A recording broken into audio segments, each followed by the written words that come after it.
अस्सलाम वालेकुम students, welcome to the class. आज हम पढ़ेंगे अबाउट फाइबर एंड फैब्रिक्स, जो कि क्लास 7 साइंस का टॉपिक है। In previous class we discuss the mind map and classification of fibres.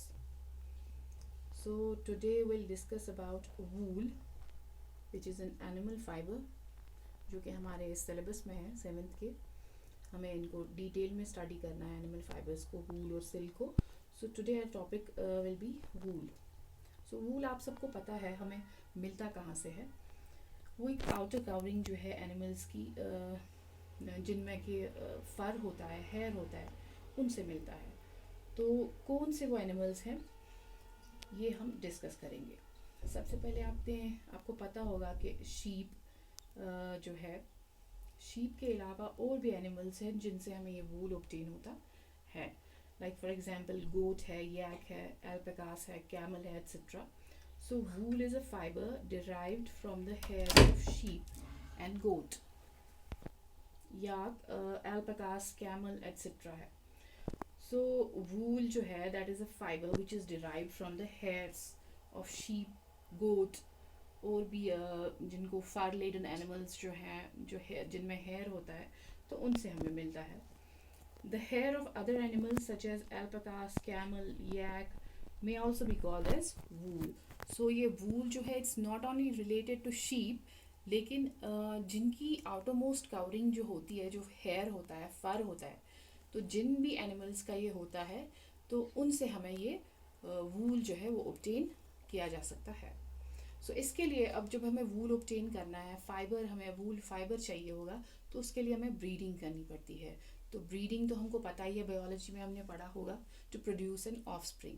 तो इसमें ब्रीडिंग जो है हमें इन्हीं एनिमल्स की, फर लेडन एनिमल्स की करनी पड़ती है, जैसे कि शीप है, गोट है। तो इसमें हम इनको रेज करते हैं, ब्रीड करते हैं, लेकिन एक डोमेस्टिक शीप को, जो मतलब जिनकी क्वालिटी अलग होती है, and they are raised principally for their milk, for their meat and fibre. तो इन सब चीज़ों के लिए हम इनको ब्रीड करते हैं। तो मुझे अगर शीप से वूल मिलेगा, तो वो वूल की क्वालिटी भी अलग अलग हो सकती है, और वो मुझे पर्टिकुलर और डिज़ायर्ड वूल भी चाहिए, जिसकी क्वालिटी भी बहुत फ़ाइन हो, बहुत अच्छी हो। और उसके लिए हमें क्या करना पड़ता है, वो उसके लिए हमें ब्रीडिंग यानी सिलेक्टिव ब्रीडिंग करनी पड़ती है। सो द सिलेक्टिव ब्रीडिंग में हमें दो चीज़ें अब इनटू कंसिडरेशन लेनी पड़ती है, quality and quantity of wool. तो वो क्वालिटी और क्वांटिटी जो है वूल की, that depends upon the breeding of sheep. Like for example, मैं आपको एग्जांपल कहती हूँ कि जैसे काऊ है, काऊ कोई हमें ज़्यादा मिल्क भी देती है और कोई कम मिल्क देती है।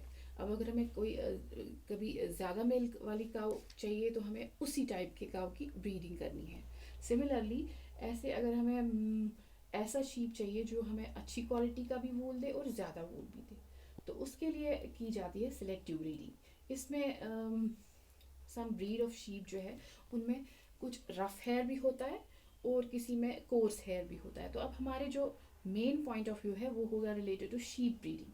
शीप में क्या होता है, इनको सिलेक्टिवली ब्रीड किया जाता है ताकि जो हमें ऑफस्प्रिंग मिले उनमें भी स्पेशल डिज़ायर्ड कैरेक्टरिस्टिक्स हो। तो इसी को हम बोलते हैं सिलेक्टिव ब्रीडिंग, जिसमें हमें एक ऐसा ऑफस्प्रिंग मिले जिसमें उसकी तमाम वैरायटीज़ हो जो हमें चाहिए होगा। यानी कि मुझे अगर फाइन हेयर चाहिए, तो मैं वही वाला शीप को ब्रीड करूँगी, और अगर मुझे कोर्स हेयर चाहिए तो वही वाले शीप की ब्रीडिंग करूँगी। तो इसी तरीके को, ताकि मेरे पास स्पेसिफिक कैरेक्टरिस्टिक्स आ जाए, वैसा ही वूल है जैसा डिज़ायर्ड है, इसी को हम कहते हैं सिलेक्टिव ब्रीडिंग। तो जब सिलेक्टिव ब्रीडिंग ऑफ शीप की जाती है, तो जो ऑफस्प्रिंग है उसे जो है वो सिलेक्टिव डिज़ायर्ड कैरेक्टरिस्टिक्स मिल जाएगा।